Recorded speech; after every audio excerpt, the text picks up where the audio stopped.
What I've noticed that it is freeing for me being on these drugs is that I forgive myself for eating whatever I want. It's just interesting to me that that kind of living with that kind of guilt, I want to say, about eating is gone, and it's a very freeing feeling.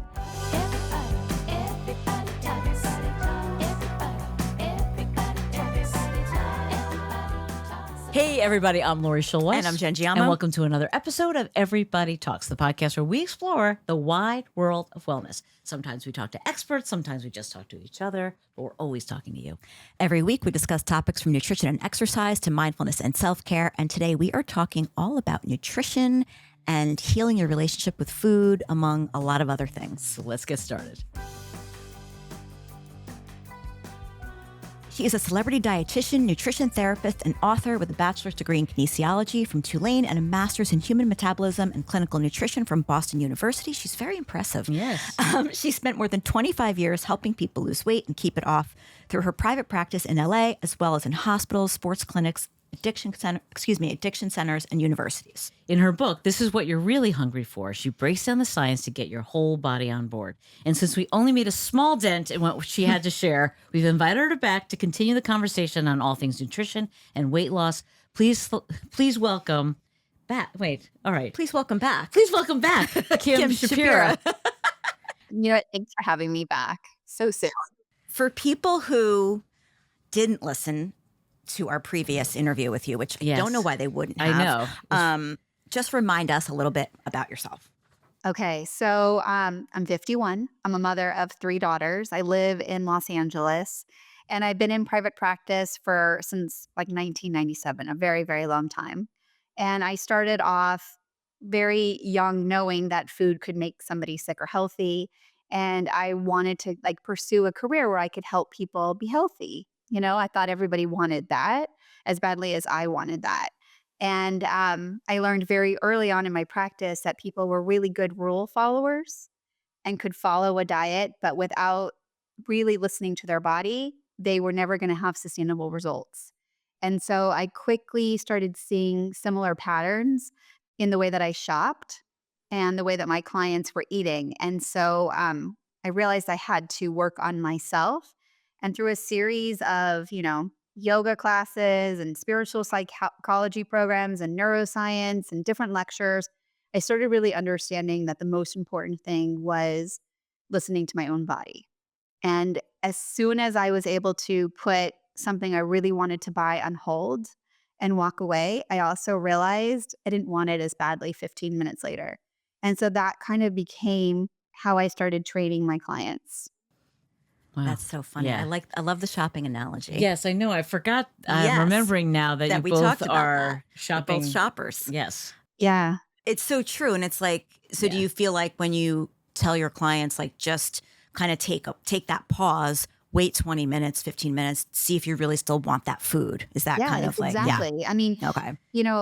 It's really interesting. And I don't know the physiology of shopping, so to speak, but I do know physiologically when we're emotionally triggered, right? And our hippocampus is reminding us that food is a good idea or, Bloomingdale's is a good idea. It generally means I'm not okay. And I need to check in with my body to see what it means. And it could be that I'm hungry. It could be that I'm stressed. It could be that I'm tired. It could be that I'm bored. And really, I need to understand that I have everything I need inside of me to handle the moment I'm in, right? And I have to accept the moment I'm in order to really be able to move forward in many things. And, people always say to me, but you still shop. Mm-hmm. I still need things and people still need to eat. And I'm going to forever want to be in trendy clothes and cute things. And it doesn't mean I'm overdoing it. It also, I now am doing it when I need something. And sometimes just because it's normal to do it. Yeah. Right? Yeah. Yeah. Totally. Yeah. So it's very similar. It's very, very similar. Do you think it's like that trigger of those feel-good hormones that are released when you do something that's Yeah. The reward is all in the anticipation. And so when I say reward, it's it lights up your brain, right? And so how can I be if I'm not lighting up my brain? And like that's the piece. And our mind always wants us to be in the most pleasurable moment. And for me, something new was pleasurable, Yeah. Yeah. but spending money wasn't or isn't, right? Like Right. Right. I'd rather put it in the bank. Yeah. Mm-hmm. Yet Mm-hmm. I was like wanting to also buy something. So it was very confusing. And it's the same thing with food. Yeah. I feel like as you were saying that, I was thinking like, well, the difference is like you could overeat and you could be unhealthy, whereas like the shopping doesn't have as much of a negative impact, but it does financially. It does. Yeah. It does. And Yeah. it can. It can hurt relationships. Yeah. In a lot of different ways. Kind of like along those same lines of like the reward, the anticipation is the reward is in the anticipation. You also talk about like cravings versus hunger. Like craving is not a hunger. Can you just kind of explain that a little bit? Yeah, it's a good question. So, again, back to that reward center. So, I guess the best way to explain it is to know that we have a rational mindset where we know food is fuel. I mean, if we were really to stop and think, what is food? We would all answer it's fuel, it's nutrition. And we live in a body that has 100 trillion cells that requires us to get outside sources. And when we are irrational, we think food is fun, comfort, joy, entertainment. So that's one piece of the puzzle. And then the other piece is my best friend had her birthday yesterday, and I had some birthday cake, which is a normal thing to do on this said birthday, right? But what happens is that sugar then kind of gets stored in your memory center in the same place that addictions or drugs get stored. And I don't think anybody wakes up on a Monday and says, "Today I'm going to become addicted to heroin." Right. Right? That's my Yeah. goal. And so Yeah. I think Right. the same thing happens when you go to a birthday and you have some birthday cake, and then all of a sudden you're in the spiral. And so what happens is when we don't have heroin or when we don't have sugar, it actually creates withdrawals. And those withdrawals are cravings. And so if we can recognize suddenly I'm like being seduced by the idea of something sweet in my mouth, and it's not coming from my stomach where hunger is. It's coming from my hands and my mind, and it's a pulling. It's like I'm going to search under a rock for anything that is going to solve this like desire that I have. That's not hunger. That's a craving. And we don't have to do anything with it. We can just acknowledge sugar sounds like a great idea, or that cupcake sounds like a great idea. And then we can also say, but not right now. Hmm. Mm-hmm. I think if we say never, we're going to end up overdoing it. Yeah. Sure. It kind of backfires, I think, in a sense, right? Yeah. It's like the more you deny yourself of those things that you kind of want or crave, the more, Yeah. you And I want think it them. would be Yeah. very, very sad to have an entire life without any of it. Absolutely. And Yeah. why would we even say that to ourselves? Yeah. Sure. But I think that's true. I think like, moderation, I know that's like cliche, but it really makes sense in that sense. Like, don't they say sugar is 5 times more addictive than cocaine? Yeah. I mean, it is actually. And so to know that you want to be in Hawaii, but can't be in Hawaii is totally Yeah. okay. And it's Right. fine to not also say, God, I love sugar. I love a Yeah. cupcake. I'm not going to have it right now. And me not having it right now means that I'm actually taking care of myself because it does make me tired. It does keep me in a spiral I don't want to be in, but I don't want to not ever have it again. Right. But it becomes that addiction and more of it feeds wanting more of it. And then you have a whole host of other things, Right. inflammation and all the other diseases related to sugar. Yeah, exactly. I remember in graduate school taking an epidemiological course where we studied every single vitamin and how it impacted our physical body. So maybe on one week we studied vitamin E. And so we would read every single study on vitamin E, and then we would come into our discussion and we would talk about it. And every single time I left discussion, I was always like, oh my God, too much is intoxicating and too little is ineffective, and everything in moderation. And it became like just this trend that every single thing needed to be in moderation to be beneficial. Can you just speak to that for a second? I know I'm kind of like going off on a tangent here, but I just, we're talking about moderation. And so when people do hear like drink all this water, what is your take on that? Yeah, I mean, you can also say people are into the high protein thing right now too, right? They sure And I are. think these words, using the word high in front of any nutrient is scary. And so again, back to this moderation. But when you're giving your body a ton of anything, it thinks that, you're like, it's going to be so efficient, it's going to take it all in, but it's going to disrupt your basically circadian rhythms and your homeostasis. And so it will drown out a lot of your nutrients, and you'll end up with diarrhea and other digestive issues pretty soon from taking in something more than you need. And it will, like, your cells are about 43% water, and there is, I don't know if you remember from science, there's intercellular and extracellular, and then through diffusion, it kind of balances it out. And so when you take in a larger amount of water, it disrupts this intra extracellular, and it actually reduces the amount of sodium we have inter and extracellularly. And this is the problem. Our electrolytes get really like messed up. So our potassium and our sodium, and then we end up either slipping into a coma or, having a stroke or many other problems. So it is a problem. We need, again, everything in moderation. Along those same lines, like talk to us about like some of the myths, some of these, like you mentioned kind of high protein. But what are some of like the other myths that are out there? Carbohydrates are the enemy, those types of things. Like, what are your thoughts on that?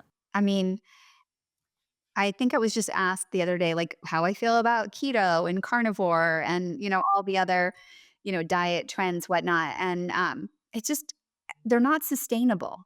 And I don't know what somebody's goal is for, eating a very high protein or high animal fat diet, something like that.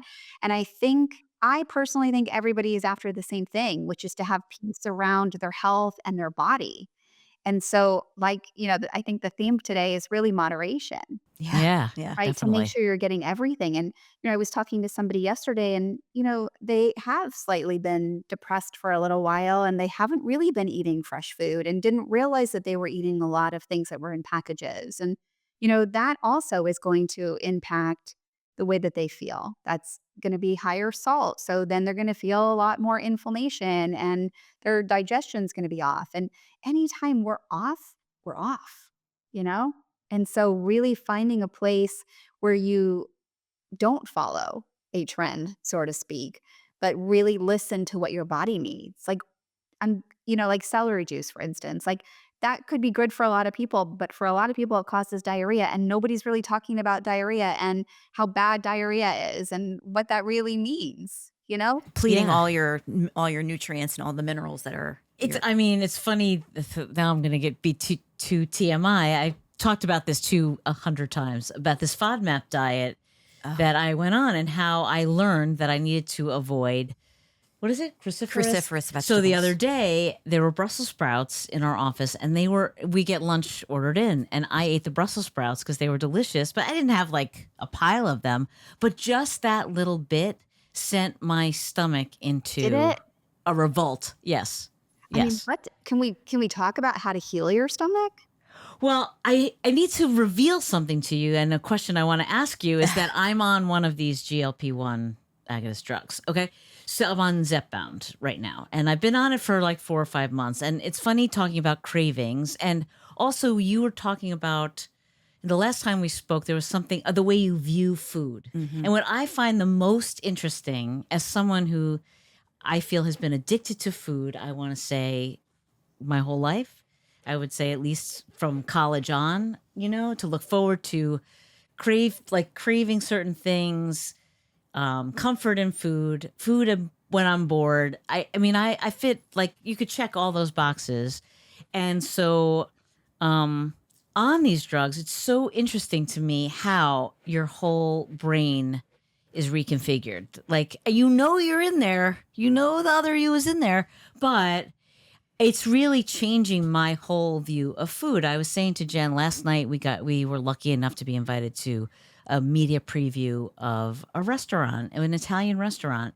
And it was like one of the few time what I've noticed that it is freeing for me being on these drugs is that I forgive myself for eating whatever I want because I'm not eating as much. I'm eating as much as I want, but it's not very much. It's not as much Yeah. as It's you not as normally much would. as it normally would. And so it's just interesting to me that that kind of living with that kind of guilt, I want to say, about eating is gone. And it's a very freeing feeling. I find that to be the best thing for me being on these. I mean, besides the weight loss is fantastic. Don't get me wrong. I'm all in, but I think the best part for me is being released from that and that I don't have that anymore. And I know I won't overeat, you You know? know, I'm all in on these weight loss medications as well. I don't know if you know that. And I think they're a life raft for many, many, many people. And I also don't know, there's this whole body positivity movement, but to me, it's frustrating with body positivity and health, only in the fact that we know that there are many, many weight related diseases. Almost every disease is weight related or diet related. And so, how do we have body positivity, which I think is meaning I love my body, I love myself, I love the human that I am and the cells that my body is. And I can also want to lose weight. And it's very mixed up right now. It's not super confusing to me. I think we can have both, but I think I'm still in weight loss for health, okay? And loving your body at any size, enough to want to take care of it. I've been using these 6 rules that I talk about all the time, which are essentially a GLP. They are. They They are. are, and I Yes. think the thing you didn't know but do know now is that this mindset has always been available to you, Yeah. and Mhm. that's the power that you didn't have that you do have now Yeah. and will have for the rest of your life, and there might be moments when you forget, but it's up to you to kinda go, "Oh, yeah, but I can practice this," and that's what it is, it's a practice. Like, have you ever taken like a Tai Chi class or yoga class or meditation? The teacher doesn't start at lesson 1. They start in the Right. middle. And That's you're so like true. I don't understand. How are all the people in this room like doing this and getting it? Are they getting it? And like I always compare like the Karate Kid and Mr. Miyagi to like the wax on, wax off. And like you now have the ability to see something and become the essence of something that you didn't know you had, but it was always in you. And that's the difference between a rational mindset and an irrational mindset. And we as humans have so many emotional triggers and we're grieving things for long periods of time. So I can be triggered by anything at any point in my day. I cannot predict the storm. But I also have the ability to say, my mind has been hijacked and I need to come back to this moment. I don't like the moment, but food is for feeding my body. And I want to love what I'm eating without guilt and shame. Because the guilt and shame are more stressful and more hazardous to you than probably the food you're eating.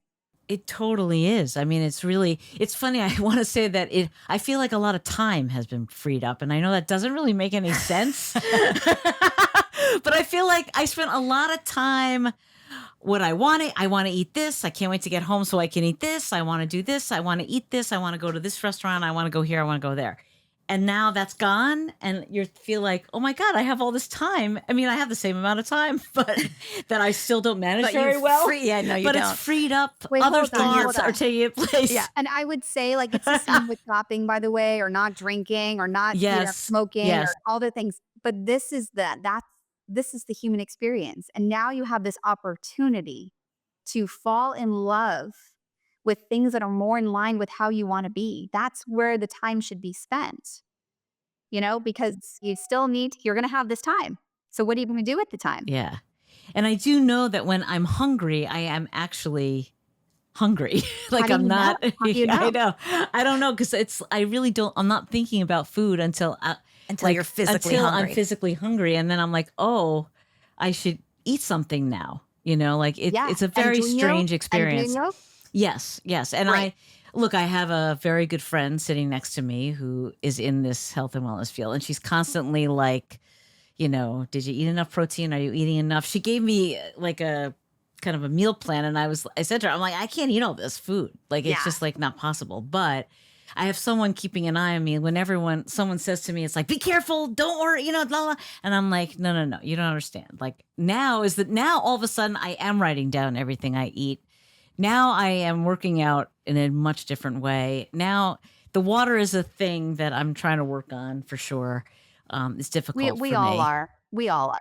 I Yeah. feel like you're constantly like, is this a symptom? Am I feeling this? Like, I haven't been on them that long, truthfully. about And you're on a low 4 months, dose and I'm on a too. fairly, middling dose. So I'm not. But Kim, I just want to talk about this a little bit more because I think our audience is very interested in these drugs, and I agree with you. I'm on board with it. I think it's amazing for people who, for health reasons, need to lose weight. And you had, I was going to say, high I just blood want to add pressure. before we go on that my doctor put me on them because I had high blood pressure, and I was, I'm 61 years old, and was literally 20 pounds more than I am right now. I want to be even less, but like already within the first month of being on these drugs, my blood pressure had dropped. Yeah. And again, weight related. Yes, all Yeah. weight related, all weight related. And this is what I'm finding really interesting. And I'm wondering how you guys feel about this is I think people who take these medications feel like they have to justify it. That you do. There's a lot And of I don't shame. think, and I Yeah. don't, and I think we need to like almost normalize the fact that I like agree. we don't, because you're preventing Yeah. long-term problems. Yeah. Yeah. I think it's one other thing that we have to destigmatize now. It's like, I really think so. yeah, because I agree. So I have a couple questions, I guess. One is, do you feel like, so you were just saying about her mindset and how like, this has always been inside of her now, but what happens if she were to go off the drugs? Will that be something that sticks? That's a very good question.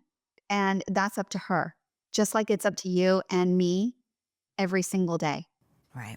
Okay. So, I think I did say this the last time we spoke, but I'm going to repeat it because I think it's pretty profound, is that Esther Perel, who is a relationship expert, says that we can have up to 8 relationships in a lifetime, sometimes 8 with the same person. And I like to say even 8 with ourselves. And so in this new relationship that you have with yourself, you get to say how this goes. And what's happening is with this medication, and the same thing that would happen if you practice being mindful. And I'm going to give you an example. I had a meditation teacher years ago who was a heroin addict. And he was just kind of talking to us one day, and he said something that kind of stuck to me forever. But he said one day he was at lunch and he had the thought that he actually said that that crack would be a good idea. So he is at lunch and then he had this thought, I think some crack with lunch is a great idea. And what he did was he laughed at the thought. So he was in the moment having lunch. He saw a thought cross his mind and he grabbed it. And instead of going down that road and getting some crack, he laughed and carried on. And why I ended up like loving that he shared the story and why I'm like adopting it in so many different ways is because it could be, I want that dress. It could be a cupcake is a great idea, a little more food. And what mindful means is knowing where your mind is without judgment. That's all it means. I know where my mind is. I'm not judging it. And based on my past relationship that I've had with myself, when I was in any sort of funk, shopping helped me. It made the moment more pleasurable. And the thing is I don't need to make this moment more pleasurable. I'm going to have a season that's going to sometimes suck, and I can accept it. And what he did was he carried on with his lunch, right? And so that's the thing, that's the lesson. And so this medication, it's doing 2 things. 1, it's quieting the hippocampus. And 2, it's letting you really get in touch with that ghrelin and leptin. So that is the hunger hormone and the fullness hormone. So if we go back and people are not taking this medication or they're thinking about getting off this medication and they look at the 6 rules that I talk about, rule number 1 is eat when you're hungry. So what you said is, now I know when I'm hungry. You eat when you're hungry. You take your normal portion, not the portion of the chef or the portion on the label, but the portion you normally eat. And I want you just to cut it in half because it takes our brains 15 minutes to know if we've had enough food. That's based on the ghrelin and the leptin hormone. And what's actually happening in your stomach is that the lining of your stomach can detect when it's empty and it sends a signal you need food. That's ghrelin. And then after 15 minutes, it's starting to detect that you're satisfied. It sends another signal to your mind you're satisfied or this isn't enough food. And that's when we check back in. We're mindful. We practice. We practice checking in. Why am I hungry? Or why am I thinking about food? Oh, because I'm hungry. Taking your normal portion, checking in. Third time I'm checking in is, do I need more food? Nobody's saying you don't need more. And the thing is, when somebody's on medication or when they're losing weight, they're never going to be the same hunger 2 times in a row. So, like I always say, I have cereal for breakfast and I pour the same amount, but sometimes it's not enough and sometimes it's too much. So, I have to be in the moment to know exactly what I need. Yeah. Right. And That's so that's interesting. what you have to be practicing. You have to be like waxing on, waxing off for the rest of your life. And we sleepwalk through pretty much 47% of our day. So if you practice today, you're going to be automatic tomorrow. Yeah. Wow. I mean, that is true because it's funny, before these drugs, like I'm so much more conscious of what I eat now, so much more because I know I'm going to get full faster. And so like I see the food, I put it on a plate and then I judge, what do I want to eat first? What's really important to me Yeah. here? Yeah. Because I'm never going to get to all of it. And that's like a whole crazy thing that That's the happens most now. important. Yeah. That's the most important Yeah, thing. But I would say to you, like, this has always been available to you I know. and will continue to be available to you. Right. You were never as hungry as you thought. Right. Yeah, Right. Right. yeah. No, And, it's and not. It's not Yeah, physiologically. yeah, That's You it's yeah. just not weren't. It's still possible. the You just same. weren't. Yeah, yeah, yeah. Mhm. Yeah, and like Yeah, we make every single choice from a place of trust or fear. Every single choice. And so, like I had a client yesterday who was talking about eating more than she needed, but she really didn't want to do the tasks that were required of her when she was done eating. So she kept eating to procrastinate getting to the task. wow. You know, this is like the most common That's thing people do. yeah, It's just more fun to eat than to have to deal with what I have to do. totally. Right. Wow. I would That's never, that would never cross. It would cross never my crossed my mind. mind. I have to tell you, like that totally. I'm like, oh yeah, I could see doing that. And you're like, no, no. That would never cross my Yeah. mind. Like, in fact, I'm thinking, like, back to the shopping thing, I'm thinking, like, all right, you know, I would rather shop than eat. Like, I would Yes. rather go and buy something. Like, that's my Yes. reward in my Yes. brain, like I would never think about it Yes. like that. I But would say the exact same thing to you. Like if somebody said to me, we can go shopping or have lunch, Right. I'm definitely Go picking shopping. shopping and I will eat just as much as I need to continue to shop. She I only- doesn't even do that. Wait, I want to go back just for a minute. But I brought up the Brussels sprouts, and you were like, let's like break that down, and I was like, then I did my full confessions thing, and now here we are, and I'm just curious what you had to say about that. Yeah, I mean, I really don't love when people say I can't eat something, right? And so like in this new relationship that you have with yourself, I want there to be like this endless possibility that you can eat these foods, right? So if you can't eat Brussels sprouts, what is going on with your body? Like what is it messaging you? And so it could be that you are not having saliva, right? So you're not getting the digestive enzymes in your mouth to help break down the Brussels sprouts. Okay. And so you really want to make sure that you're taking time to smell your food, Right. okay? And that Okay. you're getting a release of saliva. And then you want Okay. to make sure that you're chewing your food. Okay. And so sometimes, like, think about a gummy bear. We take like 1, 2 chews and swallow. We're not Yeah. flattening it. And so that's what causes digestive problems. That makes Really? us bloated, gassy, and Yeah. whatever other reasons or things that you're having. But first, smelling your food has the enzymes to break down the food. we're actually meant to swallow liquid. It's called a like a bolus. We're not meant to swallow food. It's supposed to be converted almost immediately. So 15 to 44 chews per whatever's in our mouth. Wow. Yeah, we don't Yeah, do that's that. a lot. Well, We no, don't do that. nobody And does then that. and then we have some digestive issues. So that's number 1. Number 2, I would be really working on you're not allergic to these foods. People get confused with allergies or sensitivities, and sensitivities are reversible. Okay. Allergies are not. And allergies are anaphylactic shock, hives, life-threatening situation, throat closing. But sensitivities, those are like a whole bunch of different things, like headaches, clearing your throat, uh, runny nose, tearing eyes, heartburn, burping, bloated, stomach noises, which I'm guessing there could be some of that going on for you. Airy gas versus smelly gas, diarrhea, constipation, psoriasis, eczema, foggy brain, fatigue, a bunch of different things. Okay. So, what I'm basically naming is a combination of SIBO, SIFO, and food sensitivities, small intestine bacterial overgrowth, fungal overgrowth, and food sensitivities. Two of them are really that your stomach is too alkaline. So our stomach, like, when you have heartburn, you know that there's acid, right?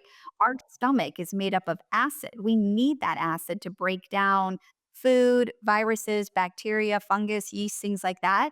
When we are super stressed or when we take an anti-acid medication or antibiotics, we change the acidic level of our stomach and it becomes more alkaline. And so it can't do its job of breaking down things and we develop these overgrowths. And so, first, just if you have any of those symptoms, you really want to work on chewing your food, smelling your food. And then there is a supplement, called berberine, which kind of took off a couple months ago when GLP started becoming a thing. But berberine actually is hydrochloric acid. So it's a natural form that helps your stomach acid become more acidic so you don't have any of those physiological symptoms. And yeah, but the side effect of it is that it regulates blood sugar, which is why everybody was calling it nature's Ozempic. Nature's Sure. It's Yeah. not. Ozempic. It's Yeah. actually nature's metformin. Ah, Yeah. okay. Yeah. Which is what? I don't know what that is. Metformin is the medication type 2 diabetics get put on, or people with hormonal issues like polycystic ovarian syndrome to help regulate your blood sugar. Yeah. Yeah. So the side effect of it is blood sugar, but it really is for like to help with your acidic level in your stomach. And so once you can put your pH balance back to normal, most of that stuff goes away. So if somebody is having churning or stomach noises or clears their throat or heartburn, they really need to work on that. If it's a lot of the other symptoms and their food sensitivities, then what that means is the mucosal layer of their digestive tract is basically having an inflammatory. It's almost like somebody inhaled pepper and they're sneezing. And so we now need to just calm that mucosal layer. And you can do that by adding foods like omega 3s, so fatty fish, flaxseed, hemp seed, or chia seed, a variety of fruits and vegetables that you can tolerate, whole grains that you can tolerate, fermented food, yogurts, and probiotics. These things really increase like the health of your mucosal layer. And they prevent all sorts of autoimmune diseases and mood disorders because I mean, I can give you, I don't know if I went through the whole science of it, but, or even if that's interesting to you, but Yeah, it's super interesting. Well, I'll tell you, it's funny. I mean, look, usually on these podcasts, Jen uses this as a one-on-one doctor's appointment, but I'm finding myself, the tables are now turned and I'm using you. So so how do you, I mean, I definitely have You have some, all those I have symptoms she all those just symptoms you just described. said. I have eczema. I'm having terrible skin issues and I am desperate to get to, we've talked to enough people on this podcast that tell you that you need to get to a root cause of something to fix it. And so speaking to you now, I'm realizing that this root cause may be in my gut and it's like, and I'm desperate to fix it. I am like literally desperate to yeah. fix it. So there's a couple things. Like I would do a food sensitivity test, which, I remember when probiotics became a thing, maybe 18, maybe 20 years ago. No, it was about 18 years ago. Everyone's like, please. You know, doctors were saying like, oh my God, what's a microbe? Please. It's like so Right. overblown. The Right. thing is, it really does matter. It Yeah. really does Yeah. matter. And I was a kid who was always on antibiotics for sinus infections or whatever, tonsillitis all the time. So I think a good probiotic is really important. And I think food sensitivity tests are one of those things where people are still saying no. But I am telling you, it is a game changing situation. Okay. Now, you can have two ways of thinking about this. I'm going to get a list of foods I'm sensitive to. Then I could take those foods out of my diet temporarily because they're not allergies, they're only temporary.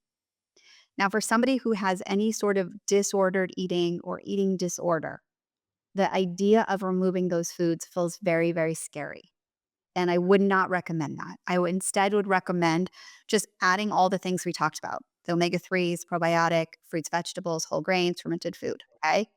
Um, I will tell you from my own personal experience, I think in like 2019, I got pneumonia and I took 3 rounds of antibiotics. And then all of a sudden, I was like going to the gas station to go to the bathroom. Like, luckily, the bathroom at the gas station was there when it needed it. And I was like, what is happening? I've never dealt with something like this before. And it turns out milk and blueberries, I did a food sensitivity and they were high on my list. I had been eating them my entire life. So all of a sudden, I couldn't eat them. And I know it was because of the stress of the antibiotics and the pneumonia that my body went through. And so once I took out those foods, which was really hard because I love coffee, and at the time I loved milk in my coffee. And so this felt like I was losing something instead of really it was gaining my health back, right? But when I took it back, all the symptoms went away. Now, I had, when you get a food sensitivity test, it'll say high, moderate, and mild.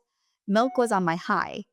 And so it's been, I don't know, 5 years now, and I can have milk. It just took a long time to come back into my diet where things that are mild are still going to impact you. So blueberries was also giving me diarrhea and it was on my mild list.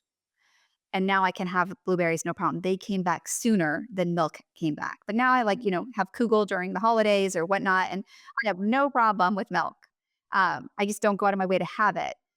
There were also things that I've never eaten, like peas. Like, I am 51 and I will throw a full blown temper tantrum if peas are anywhere near my food. So there'll be things that you don't eat on your list and things that you do eat. And I wouldn't worry about that.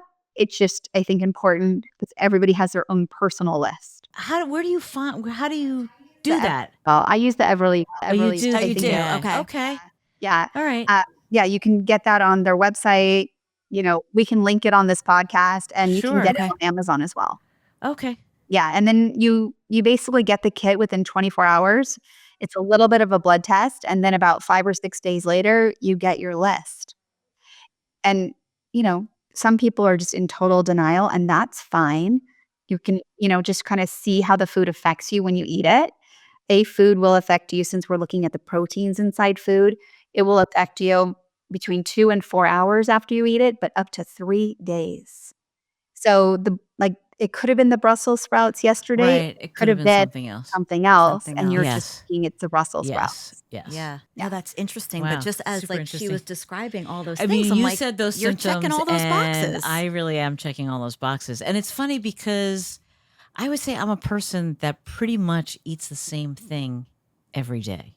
So if it's interesting to me that one of those things or the combination of those things is causing all of this Okay, so misery. One of those give things. us an idea of what you're eating, if you don't mind. I mean, I don't. I eat most days. I'm going to use like a regular work day because that's Yes. like mostly. And so I would eat, I have like eggs for breakfast, scrambled eggs or white and a yolk. I eat a And whole egg. how to I cook have it. different ways. This morning I had scrambled eggs and I had put a piece of Munster cheese in there and made like a little omelet. And then I would say for lunch I have cottage cheese and I put it like on a salad, like I have kale. And it's a very simple salad because I'm like making it to bring to work. And it's like kale, tomatoes, peppers, and cottage cheese, and then I even make my own dressing that I So it's like, which like is lemon, olive just oil. it's lemon, olive oil, salt, white wine vinegar, and a tablespoon of maple syrup, oddly Okay. enough, and it is delicious. Sounds I'm good. gonna say. Good. And then dinner is a toss up. Since I've been on these drugs, I haven't ordered in food because nothing appeals to me to order in. So I end up eating like either like some sort of protein, chicken, fish, a hamburger, even, and Yeah. then some sort of vegetable, but not a lot of the time, And so, and then it's interesting on these drugs. For some reason, the only craving I have is for watermelon. For some reason, Yeah. um, So it's and I have interesting. some sort of fruit. I Wanted you to kind of give us the idea of what you eat. So when you get your food sensitivity, you can go Yeah. back and be like, oh my God. And first of all, I have to apologize. I totally left out fiber. You cannot heal your gut without. Yes, without fiber. Yeah. Yeah. So like a woman needs 25 grams and a man needs 30 plus grams every single day. So I apologize. What I hear you saying, and so, forgive me if I'm wrong or putting words in your mouth, but these foods are safe or even I would say healthy. Yes. And it's shocking that they would make me feel sick. Yes. Yeah. And Yes. yeah. That is And what I'm saying. so I always talk about like rule number 2 is to eat what you love with the caveat that the food has to love you back. And so this is how we heal the relationship with food because we use words like I should or shouldn't, I can or I can't, this is healthy or unhealthy. And really we should be calling food food. And we shouldn't be staying in a relationship with food that is hurting us. And so it's going to be really interesting when you get your food sensitivity. And it could be pepper, it could be olives, it could be yolks. It's going to be interesting for you to see, like, okay, some of the things I thought were healthy, and I'm doing that in air quotes only because blueberries, which is on everyone's superfood list, gave me Right. diarrhea, Yeah. and so what's working for my body may not be healthy. Right. Or what I think is healthy may not be working for my body. And so this is a really good moment for you to also be changing your relationship with yourself in this new relationship you're having where you're kind of saying, "Oh, I thought foods were one way, but they're actually another." Yeah. Yeah. Yeah.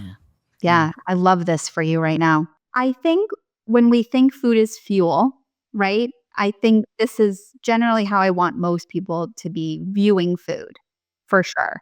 But I do operate from this place of the wellness wheel, which is, connecting to all the places that are important to you. And at any point, we all have work to do and we're all constantly working on ourselves. And so like the shopping, is different. It doesn't feel like it's just, I need it when I need it rather than like, I just want it, like a free for all kind of thing.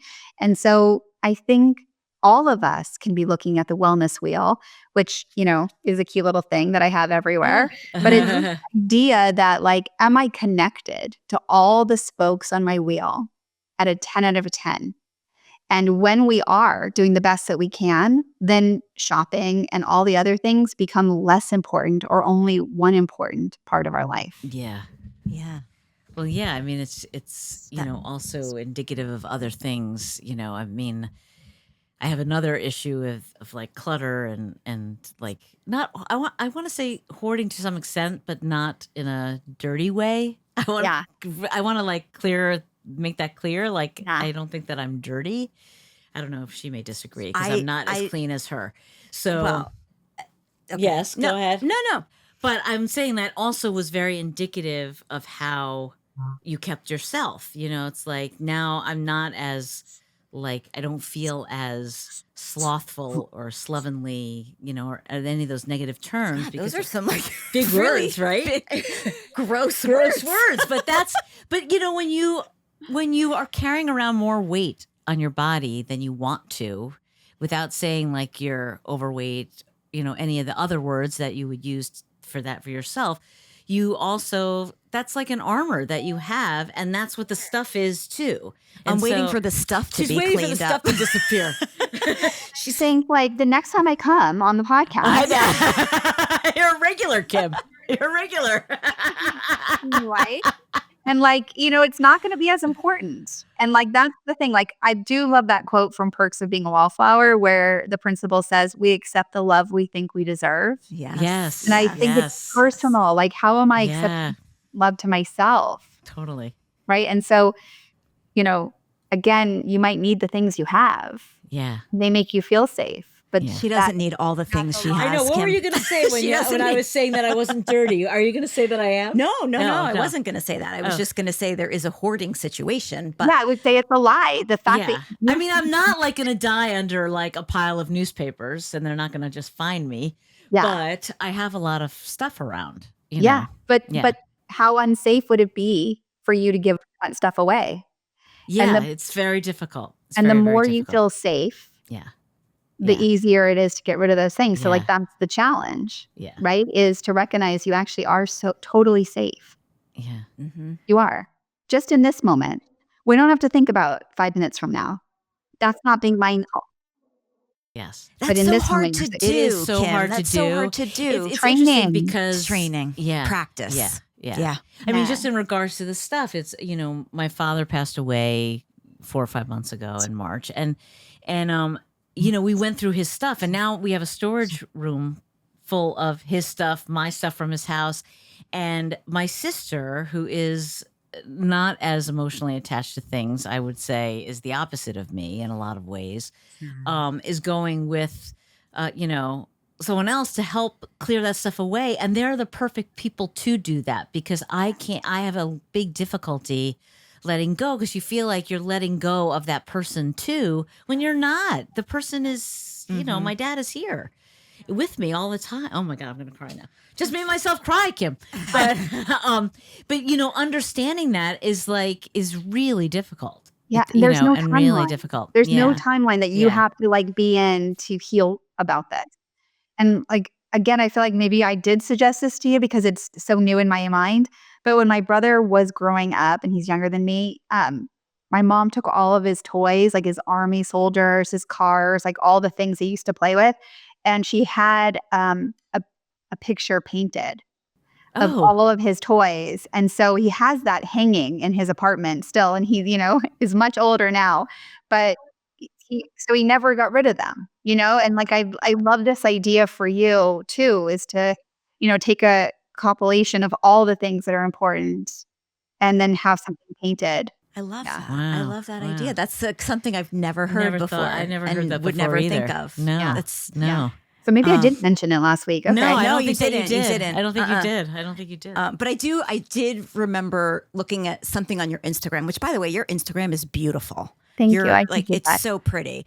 But there was something, I don't know if it was an interview you did, or you were just talking about your younger brother, in a different way, though. You were saying how he eats really fast. Yeah, I think I called him an animal.